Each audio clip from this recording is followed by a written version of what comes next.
सभी व्यूवर्स को नमस्कार। मैं डॉक्टर पवन ओबराय स्वागत करता हूं आपके अपने YouTube channel study with doctor Pawan Oberoi पर। तो व्यूवर्स देखिए, प्रीवियस ईयर के पेपर्स को सॉल्व करवा रहा हूं मैं, बीए के भी, एमए के भी, बीकॉम के भी और एमकॉम के भी, तो जैसा भी संभव हो पा रहा है। तो आज इस वीडियो में हम डिस्कस करेंगे सीसीएस यूनिवर्सिटी मेरठ का जिन भी किसी स्टूडेंट के पास हिस्ट्री का पेपर है, तो जो फर्स्ट पेपर कंपलसरी है आपका पॉलिटिकल हिस्ट्री ऑफ इंडिया, तो 2017 का क्वेश्चन पेपर मैं डिस्कस कर रहा हूं।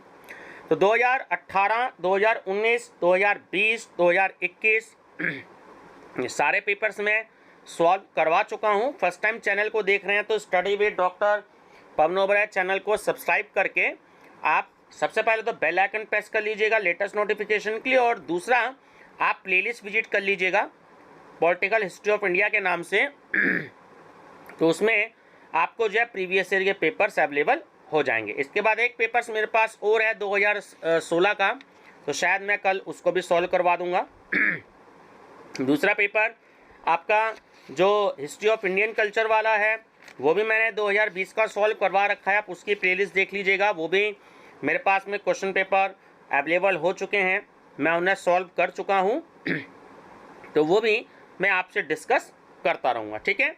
तो चलिए डिस्कस करते हैं क्वेश्चन पेपर। दूसरा देखिए, स्टूडेंट्स टिक इसलिए लगा दिए क्योंकि जब स्टूडेंट्स पीडीएफ परचेज करते हैं मुझसे तो उसमें टिक लगे हुए से उनको बहुत ज़्यादा आसानी होती है। तो तकरीबन आधे घंटे में 100 क्वेश्चंस बच्चे आराम से पढ़ लेते हैं, वरना ये 9-10 पेज की बुकलेट है। लास्ट में अगर आंसर होंगे तो आप सभी स्टूडेंट्स को लास्ट वाला पेज देखना पड़ेगा। जैसे यही बुकलेट 10 पेज की थी तो बार बार आपको आंसर देखना पड़ेगा। तो बच्चों के आसानी के लिए ही जो है मैं इसमें टिक लगा देता हूं, ताकि हिंदी मीडियम और इंग्लिश मीडियम दोनों तरह के स्टूडेंट्स को आसानी हो जाए। तो 45 रुपये आप गूगल पे, फ़ोनपे, पेटीएम से आप जमा करवा करके जो डिस्क्रिप्शन बॉक्स में मोबाइल नंबर है सिर्फ मैसेज करिएगा, फ़ोन मत कीजिएगा, समय कम मिल पाता है। तो उसमें आप गूगल पे, फ़ोनपे, पेटीएम से डिपॉजिट करवाएं तो इसकी PDF आपको मिल जाएगी, ठीक है। और हिस्ट्री ऑफ इंडियन कल्चर की भी चाहिए तो उसके भी आप 45 यानी 90 रुपये डिपॉजिट करा के आप उसकी भी PDF मुझसे ले सकते हैं। चलिए डिस्कस करते हैं। क्वेश्चन नंबर 1 है, भारत में सर्वप्रथम रेलगाड़ी का प्रारंभ किस गवर्नर जनरल के काल में हुआ था? तो वो थे लॉर्ड डलहौजी। अंग्रेजों और बाजीराव द्वितीय के मध्य बासीन की संधि कब संपन्न हुई? तो वो हुई 31 दिसंबर 1802 में। किस गवर्नर जनरल के काल में स्थायी बंदोबस्त व्यवस्था बंगाल में लागू की गई? तो वो थे लॉर्ड कॉर्नवालिस।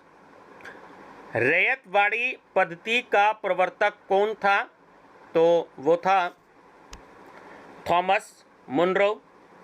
1857 के विद्रोह के बाद मुगल शासक बहादुर शाह जफर को गिरफ्तार करके कहाँ भेजा गया? तो उन्हें रंगून भेजा गया था। महालवाड़ी व्यवस्था भारत के किस प्रांत में लागू की गई थी? उत्तर प्रदेश में की गई थी। अवध का अधिग्रहण ब्रिटिश कंपनी ने किस आधार पर किया था? तो वो प्रशासनिक कुव्यवस्था थी आधार। बंगाल विभाजन का वास्तविक उद्देश्य था? तो वो था राष्ट्रवादी भावनाओं का दमन। लॉर्ड कर्जन द्वारा 1904 में भारतीय विश्वविद्यालय अधिनियम पारित किया गया। इस अधिनियम का प्रमुख उद्देश्य था? तो वो था शिक्षा पर राजकीय नियंत्रण करना। देखिए, गवर्नमेंट कंट्रोल, राजकीय की इंग्लिश होती है गवर्नमेंट कंट्रोल करना, जो एजुकेशन थी उस पर सरकार का नियंत्रण करना। 1857 के विद्रोह को राष्ट्रीय विद्रोह की संज्ञा किसने दी? तो वो दी बेंजामिन डिज़रेली ने। बेंटिंग ने किन भारतीय राज्यों के प्रति सक्रिय हस्तक्षेप की नीति अपनाई? तो वो थे मैसूर और Coorg. Grand old man of India किसे कहा जाता? बहुत ही इंपॉर्टेंट क्वेश्चन है। तो वो दादा भाई नौरोजी को कहा जाता है। सॉरी, थोड़ा सा पेज आगे चला गया, माफ़ी चाहूँगा। चलिए क्वेश्चन नंबर है आपका 13।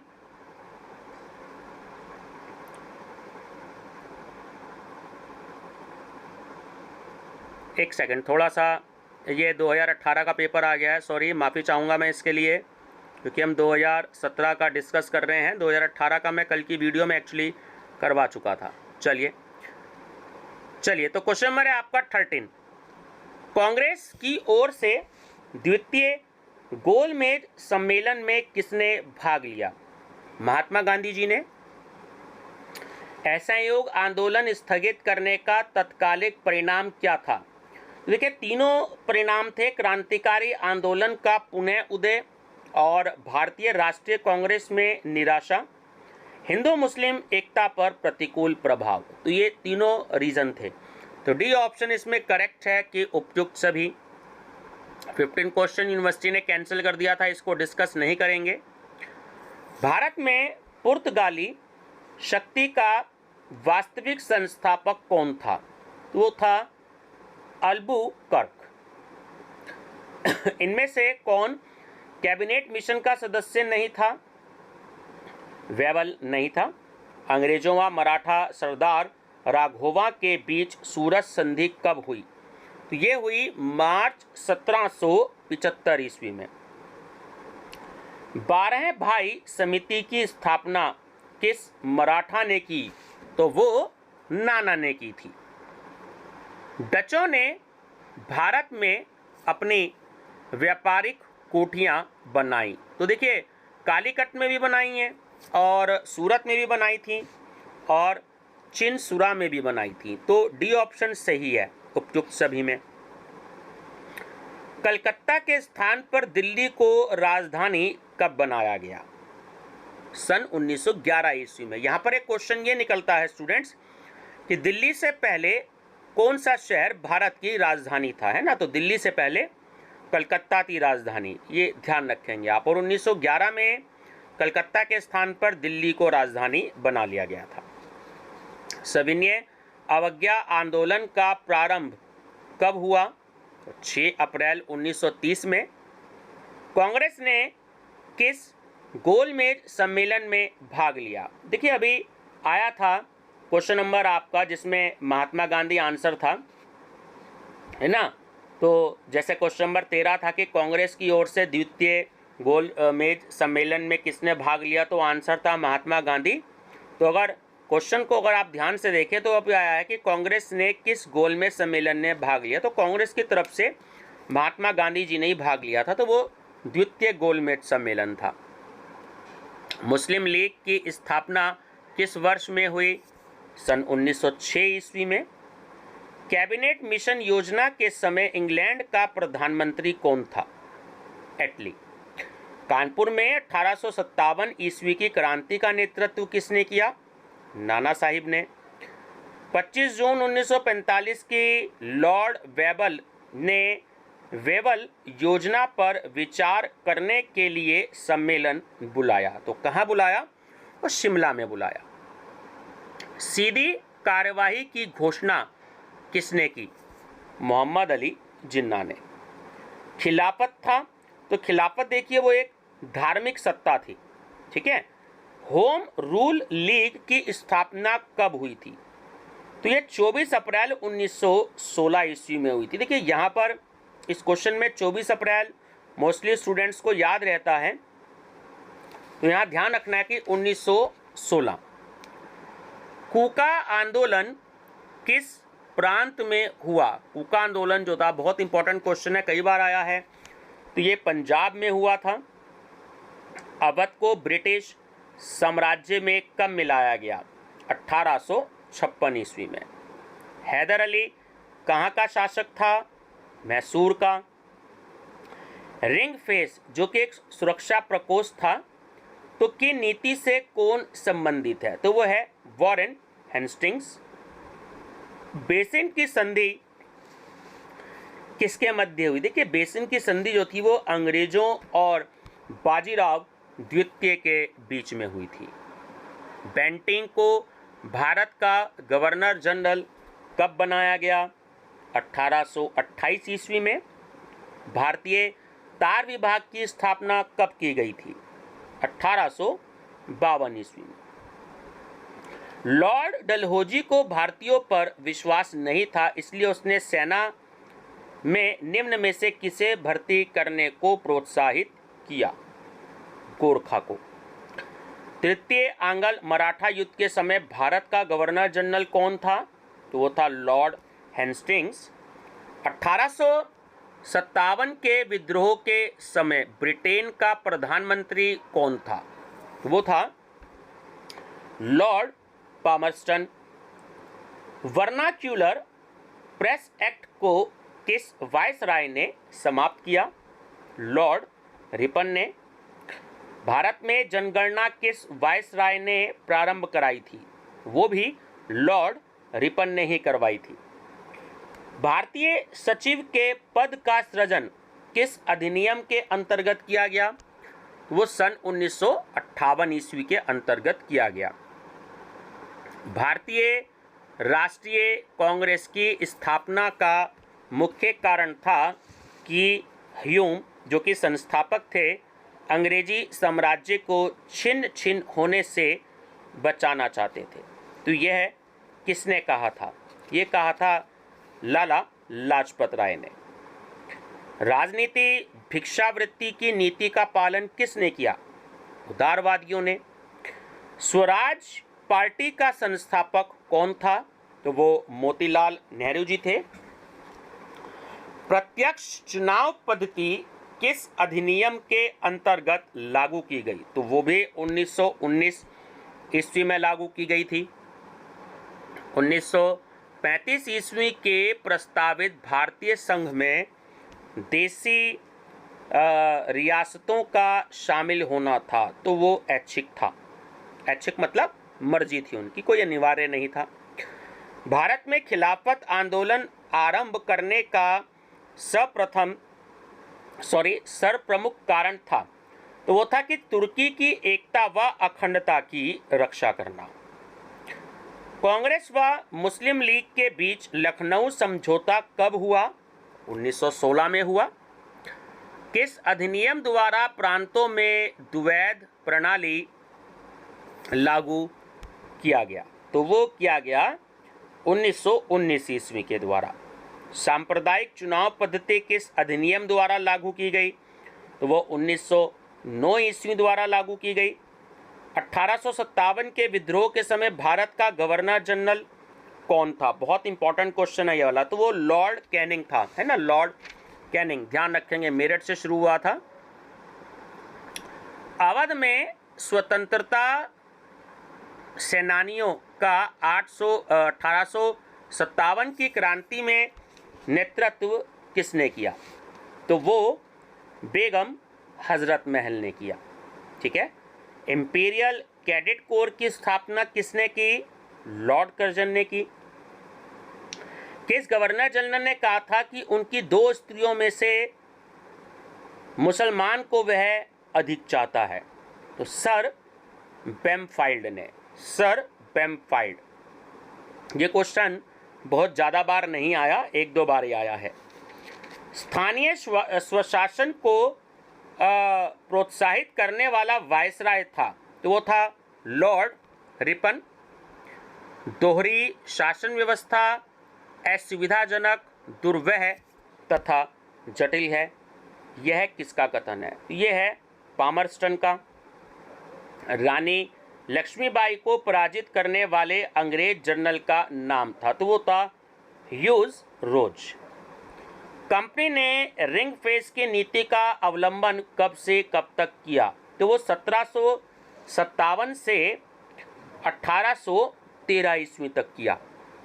1935 के अधिनियम के विषय में किसने कहा? यह अधिनियम एक ऐसी मोटर के समान है जिसमें अवरोध तो सब उपस्थित है किंतु इंजन है ही नहीं। तो वो कहा जवाहरलाल नेहरू ने। हंटर कमीशन ने किस शिक्षा प्रणाली पर अधिक जोर दिया? देखिए, ना तो उच्च शिक्षा पर दिया, ना महिला शिक्षा पर दिया और ना ही तकनीकी शिक्षा पर दिया। तो सही आंसर है ऑप्शन डी, उपयुक्त में से कोई नहीं। किस अधिनियम को मार्ले मिंटो सुधार अधिनियम के नाम से जाना जाता है? तो वो 1909 का एक्ट था।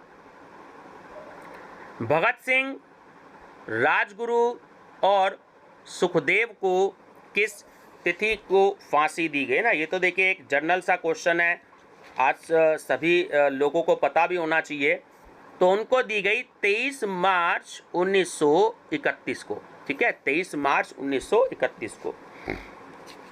असहयोग आंदोलन के समय भारत का वायसराय कौन था? तो वो था लॉर्ड चैम्सफोर्ड। पीसी इल्बर्ट कौन थे? तो पीसी इल्बर्ट वायसराय की परिषद के विधि सदस्य थे। मुस्लिम लीग द्वारा सीधी कार्यवाही दिवस था, तो वो 16 अगस्त 1946 ईस्वी में था। करो या मरो का नारा किसने दिया? ये दिया महात्मा गांधी जी ने। खिलाफत आंदोलन का स्वरूप क्या था? तो वो धार्मिक था। मुस्लिम लीग ने कब मुक्ति दिवस मनाया? तो वो 22 दिसंबर 1939 को।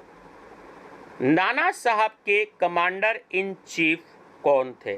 तो वो थे तात्या तोपे। निम्न में से किसको भारत में पश्चिमी शिक्षा पद्धति का मैग्ना कार्टा कहा जाता है? बहुत इंपॉर्टेंट क्वेश्चन है। तो 1854 का वुड्स डिस्पैच, ठीक है, 1854 का Wood's dispatch. East India Company को बंगाल, बिहार व उड़ीसा की दीवानी किस मुगल बादशाह द्वारा प्रदान की गई? तो वो शाह आलम द्वितीय को, है ना, शाह आलम द्वितीय द्वारा दी गई। निम्न में से कौन सा क्षेत्र 1857 के विद्रोह से प्रभावित नहीं था? चित्तौड़, ठीक है, महाराणा प्रताप का आप सबने नाम सुना होगा। लाल बाल पाल किस दल से संबंधित थे? तो वो उग्रवादी दल से संबंधित थे। 13 मार्च 1940 ईस्वी को लंदन में पंजाब के भूतपूर्व गवर्नर ओ डायर की हत्या किसके द्वारा की गई? उधम सिंह के द्वारा। रॉलेट एक्ट कब पारित किया गया? सन 1919 में। मेरे ऊपर किया गया लाठी का प्रत्येक प्रहार ब्रिटिश साम्राज्य के लिए कफन की कील प्रमाणित होगा। किसने कहा? बहुत ही इंपॉर्टेंट क्वेश्चन है ये। पंजाब केसरी लाला लाजपत राय ने कहा। भारत आने वाले निम्न वायसरायों का सही क्रम बताइए। तो डी ऑप्शन करेक्ट है। सबसे पहले आए लॉर्ड कर्जन, उसके बाद लॉर्ड मिंटो, उसके बाद लॉर्ड हार्डिंग और उसके बाद लॉर्ड चेम्सफोर्ड। गांधी इरविन समझौता कब हुआ? देखिए, गांधी इरविन समझौता सन 1931 ईस्वी में हुआ। भारत में व्यापार करने के उद्देश्य से ब्रिटिश इंडिया कंपनी की स्थापना कब हुई? 1600 ईस्वी में। 1741 से 1756 ईस्वी के बीच बंगाल पर किसका शासन था? तो वो अलीवर्दी खां का शासन था। बहुचर्चित काल कोठरी की घटना की तिथि क्या थी? इसको भी आप स्टूडेंट बहुत अच्छे से प्रिपेयर कर लीजिएगा। वो 20 जून 1757 ईस्वी की थी, ठीक है, 20 जून 1758 ईस्वी की। बंगाल में द्वैध शासन प्रणाली को किसने लागू किया? क्लाइव ने। चतुर्थ आंग्ल मैसूर युद्ध में ईस्ट इंडिया कंपनी का सेनापति कौन था? स्टुअर्ट। बंगाल के किस शासक ने अपनी राजधानी मुर्शिदाबाद से मुंगेर स्थानांतरित करी? तो वो मीर कासिम ने की। किस यूरोपियन कंपनी ने 1717 ईस्वी के फरमान द्वारा प्रदत्त व्यापार संबंधी विशेषाधिकारों का दुरुपयोग करके सिराजुद्दौला को रुष्ट कर दिया? अंग्रेज। प्रथम फ्रांसीसी कारखाना कहाँ स्थापित किया गया? सूरत में। हैदर अली का जन्म कहाँ हुआ? बुधिकोट में। किस गवर्नर जनरल के काल में व्यय पगत का सिद्धांत लागू किया गया? तो वो लॉर्ड डलहौजी के समय पे किया गया। पाकिस्तान के वास्तविक संस्थापक जिन्ना अथवा रहीमतुल्ला नहीं वरन लॉर्ड मिंटो थे। ये किसने कहा? तो ये राजेंद्र प्रसाद जी ने बोला। अखिल भारतीय खिलाफत कमेटी की स्थापना कब हुई थी? ये सितंबर 1919 ईस्वी में हुई थी। 1923 में पंजाब में यूनियनिस्ट दल की स्थापना किसने की? तो वो फजली हुसैन ने की थी। 1930 में मुसलमानों के लिए पृथक राज्य के विचार की मांग किसने की थी? वो की थी इकबाल ने। 1767 से 1769 के मध्य आंग्ल मैसूर युद्ध के समय त्रिशक्ति संधि में इनमें से कौन सम्मिलित नहीं हुआ? तो वो ट्रावनकोर का राजा सम्मिलित नहीं हुआ। 1920 के कलकत्ता अधिवेशन में असहयोग आंदोलन के प्रस्ताव का विरोध किसने किया? चित्तरंजन दास ने। भारत में अंग्रेजी को शिक्षा का माध्यम कब बनाया गया? तो 1835 ईस्वी में। ठीक है, ये बात ध्यान रखिएगा, बहुत इंपॉर्टेंट क्वेश्चन है कि भारत में अंग्रेजी को शिक्षा का माध्यम कब बनाया गया? तो वो 1835 ईस्वी में। ठीक है। जमींदार को भूमि का स्वामी कब माना जाता था? जमींदार को भूमि का स्वामी माना जाता था तो वो स्थायी व्यवस्था में माना जाता था। विलियम बेंटिंग द्वारा सती प्रथा को कब कानूनी रूप से अवैध घोषित किया गया? तो वो 1829 ईस्वी में। और मंगल पांडे संबंधित था। देखिए, मंगल पांडे जो था वो बैरकपुर से संबंधित था। मेरठ से तो स्वाधीनता स्वतंत्रता संग्राम 1857 तो शुरू हुआ था, लेकिन बैरकपुर से संबंध था मंगल पांडे का। ठीक है व्यूवर्स, और ये सीसी यूनिवर्सिटी की जो आंसर की है, देखिए 15 क्वेश्चन कैंसिल है, तो मैंने आपको बताया था। तो ये यूनिवर्सिटी की आंसर की है ना, इसके अकॉर्डिंग ही मैंने आपको ये आंसर बताए हैं। ठीक है व्यूवर्स, तो एक पेपर 2016 का और रह गया है, वो भी मैं कल डिस्कस कर दूंगा आपसे। उसके बाद एक क्वेश्चन पेपर पूरे डिस्कस हो जाएंगे। तो बने रहिएगा मेरे चैनल पे study with doctor Pawan Oberoi पर। Thank you.